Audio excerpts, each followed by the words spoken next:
All right, everybody, welcome back to Conversations with Kaerhart and Sophie Wan.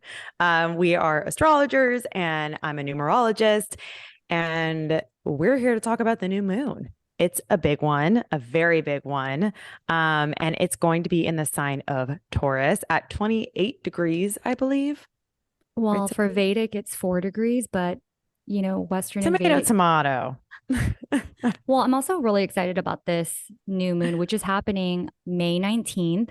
So everybody circle your calendars. And it's exciting because this is the first new moon after eclipse season, after retrograde. And so Kaerhart and I were just talking about how the energy has been quite chaotic the past, 30 days with eclipses going on, retrograde going on. And this is really the first new moon where all of the things that we've been putting our ducks in a row, dotting our I's, crossing our T's, we can finally execute with this new moon.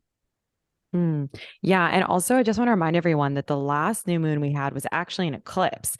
So we haven't had like just a normal Mm-hmm. new moon in a hot minute. And those eclipses were honestly like one of the biggest transformational times I've ever been through. Like, I feel like I just stepped into this crazy portal and like everything accelerated. I don't know if you felt that way too, but it's just like, nice that the energy is finally calming down.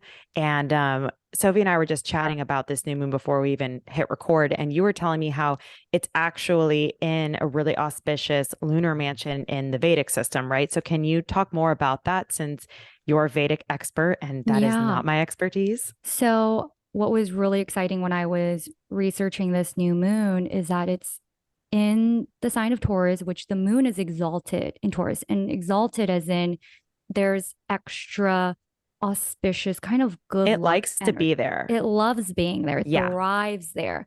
And then on top of that, the lunar mansion and lunar mansions are specific constellations that are tied to the Vedic system. And so there's 27 of them, I believe, 26 or 27 of them. Wow, that's And a lot. I know I didn't even know that. it gets really specific though. So if Yeah. you have, I mean, Of course, as as Vedic in like always that, does. as in the degree. So this specific degree, 4 degrees Taurus, it ties back to the lunar mansion kritika. And essentially, this means that it's really good for executing your plans.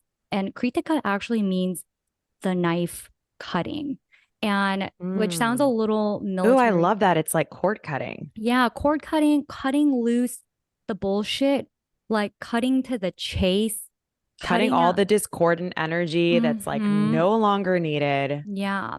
And so the moon, it's exalted in Taurus, but then specifically exalted in this specific lunar mansion. And so when that happens, it's kind of like double down on getting your shit together. Like this is the moment and the time of when you want to be getting your shit together. You've been working nonstop, having all these crazy breakthroughs with the eclipses, going back and reviewing and refining with the retrograde energy. And now is the time to actually fully put the plan into motion. So that's essentially what this new moon is all about. And with the lunar mansions, what's great is if you know the specific, they call it nakshatra, then you can really get down the flavor of that energy more than just the sign. So Taurus energy, it's all about material possessions. It's all about the material realm, beauty, luxury, things like that. But specifically the Kritika is really all about purity, purification, and it's in its higher form. So you kind of get that extra detail of what's to come and what's to expect and what kind of energy to work with. It kind of feels like a rebirth moment in a way, Mm-hmm. especially with that like purification that you were Yeah. talking about. And again, kind of that like cord cutting kind of feeling. And also, I just want to remind anyone who's listening that might not know, Taurus is ruled by Venus. So Mm-hmm. when Sophie was saying like Taurus themes include love and beauty and material possessions, that's why. And, do you want to maybe even talk more about just the Taurus themes of how a new moon plays out? Like, each new moon has like kind of a different flavor, right? And this new moon is in Taurus, which Taurus represents a lot of things. To me, I have a Taurus brother, and he is the most stubborn person that I know. Love you, honey. But wow, Yeah. so stubborn. And that's very much like a Taurus trait, but that's more of like the shadow side of Taurus, right? Hmm. But there are all kinds of amazing traits that are associated with Taurus. And I think one of them is honestly like knowing how to relax. Like every Taurus I know really knows how to kind of just like chill. Hmm. And I also think that, that stubborn energy, the high side of that is determination. And it's kind Oh, of like yeah. when you set your eyes and sight on something, and that's kind of what this kritika energy even is about, the cutting the bullshit. It's like Taurus, they are notoriously stubborn, but that And stubbornness blunt and and blunt, direct. exactly, it transforms into this determination, indulgence. And when a Taurus has its eyes set on something, it will work day and night to really get there. Mm, It might take a while, but they will yes. get there. That's something I've noticed about anyone who has really Mhm. prominent Taurus placements, and myself included. I'm a Taurus rising. Um, it's like they're able to really put their head down and play something for the long game. Like it's not one of these signs that just like instantly manifests. It's usually Mhm. more methodical in achieving its goals and a little Mhm. bit slower. But Yeah. then once you kind of achieve what it is that you've set your sights on, it's yours. Like Yeah. Taurus are masterful manifestors. I believe like they Mhm. always get what they want, but they can be late bloomers sometimes. And so I think that's some of the energy that's around this new moon as well is just, what is something you've been manifesting for a while, or Yeah. what's something that you're putting into place right now that it's not going to show up tomorrow, Mhm. but maybe it's like the seed of the idea that's being planted, but Yeah. it's going to actually bloom later, maybe Mhm. or more around the full moon in Taurus that's going to be in the fall. Yeah. And that's really, I mean, those are just the themes even about new moons in general, is planting seeds, new beginnings, new moons, new beginnings. Mm, And I think that Taurus, we don't think of as this proactive energy. We don't think of it as like, oh, it's an instigator, but really we need you need the grounding, stable soil to plant yes. seeds. And people forget that. It's like, oh, when we think of self-starting, we think of like Aries and fire energy. And really, the ground is fertile after all the crazy chaos of eclipse energy and retrograde and all that. Like you didn't want to be manifesting during that time because you probably didn't No. know what your The higher dust had to self, settle. the dust had to settle. Exactly. Well, And and Taurus is an earth sign. So I mhm. really love this idea of like earth and planting seeds. And Sophie's absolutely right. Like new moons are for new beginnings. And I always think of new moons as like the sky is dark because you actually don't see the moon when it's a new moon. So it's literally a blank slate for you Mhm. to write your intentions on. And I have manifested some incredible things on new moons by making lists. And, one time I remember Sophie told me to write a list of like everything I wanted in a partner. And it was a new moon in my seventh house, which is the house of marriage. And I was like, Sophie, I don't want to manifest a guy. Like, I'm not interested in that. I'm focusing on me. And she's like, you got to do it. You got to do it. It's a new in your seventh house. I was like, fine. So I wrote out this really long list. It was 5 pages. I was like, fuck you, universe. I'm going to make this so hard.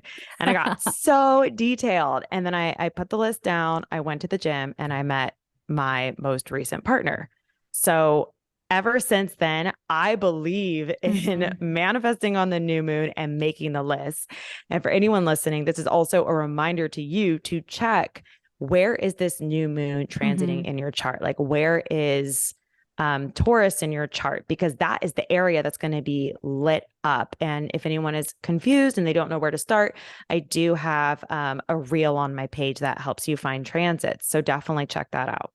Yeah, for sure. I mean, and I think that now is the time to, I mean, I feel like a lot of what was said during eclipse is like, don't manifest, don't manifest. And it's because of that chaotic, choppy water energy. And now with this new moon, it's time to manifest. Like you've cleared through the clutter, you cut those loose ties, hopefully by then. And now is actually the time to manifest. So my tips for the new moon, especially this one where you're really starting this new chapter. It's right before the solstice, which I'm really excited about, but it's kind of like the dust has settled. And now you can really kind of clean through the aftermath of what has happened. So my tips are really just to sit with yourself and manifest, make the list, be specific, be, determined, but at the same time, cut out things that you don't actually need to be manifesting. I know you're like, I wrote 5 pages long, and of course, Because I everything. didn't want a partner at the time. That's why I was like, I'm focused on me and my career. And you're like, just do it. Yeah. So Yeah. again, like maybe that's why it worked. That's a conversation for another time. The Yeah. like manifesting because we're actually detached. That's a Mm-hmm. whole other Oh, yeah. That's a topic. whole But nother topic. yeah, that's another topic. But yeah, I agree. Like new moons, new beginnings. It's almost like everyone's been kind of like reborn in a way. Mm-hmm. We're coming up on that solstice. And I also just want to say, like, I love, and I know you do too, using numerology in tandem with astrology because they're Mm. just so simpatico. And May is a universal month 3, which is the number of celebration, and it's nicknamed the sunshine number. FYI, Sophie is a life path 3, which is why she's like sunshine. And it's really a number of like socializing and fun. And May is really supposed to be kind of a break from the heavy energy of being in a universal year 7, which is Mm-hmm. spiritual awakenings. Um, it's been really intense. So again, I feel like astrologically and numerologically, May is just kind of this, okay, like I can Yeah. breathe. Things are getting better. They're feeling a little less like serious and intense. Mm-hmm. Yeah. And I think that with that, as you were talking, was like, oh, one of my favorite things to do during Taurus new moons is or anything to do with like Taurus, Cancer, like these things that have to do with food. So it's like I knew you manifest were with going there. food. Did you? I knew you were going. I literally was just imagining you with your little feast. Sophie's an excellent cook, by the way, and she will make little feasts just to like celebrate something. So yeah, that's a great thing. I mean, the shadow side of Taurus is also like I gluttony, but mean, like what would be mhm. like the light side of that? Like really indulging, I guess, really Yeah. indulging in the 5 senses and like treating yourself to like some truffle gnocchi at Yolan or a beautiful, amazing pancake at Lou's. Shout out to anyone who lives in Nashville. You should check out both those restaurants. Yeah. And I mean, I would say that for this new moon, like go all out with doing a heavy, crazy ritual and make it luxurious, make it beautiful, make it sensual, do whatever you need to do because, like, Mm, this is the new moon to do it. Like, the new moon eclipses, not a good time, full moon eclipse, not a good time, but this is really the time. So that's yeah. kind of the last thing I really have to say about this awesome new moon coming up. Yeah. And the energy is really grounded now, which is great.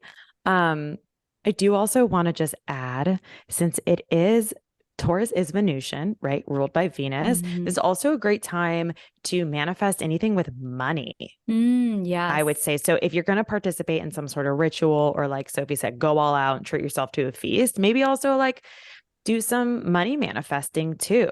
Hmm. Whatever that is. It can be even something small. Like I'm going to manifest like a free coffee, or I'm going to Hmm. manifest like that I get paid on time for this gig, like whatever it is, Yeah. like putting your energy towards like beauty and money and love, because those are Venus Hmm. characteristics I think are super, super supported right now. Ooh, we should So follow up with our favorite manifesting rituals because now I'm like, oh my God, I love manifesting different little money rituals, but we'll get to that. yeah, there's a lot for us to talk about. Hmm. So yeah, any like closing thoughts, anything that we didn't touch on in regards to this Taurus new moon?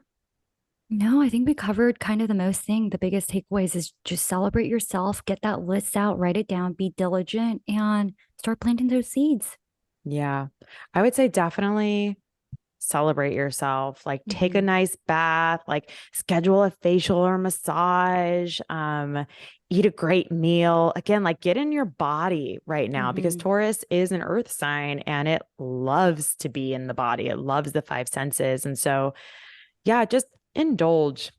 treat yourself like a queen or a king. That's my closing statement. That's all I got for you. So Love I hope it. everyone has such an amazing new moon. If y'all have any questions, leave comments under this video. We'd love to hear from you and let us know if there's anything else you want from us.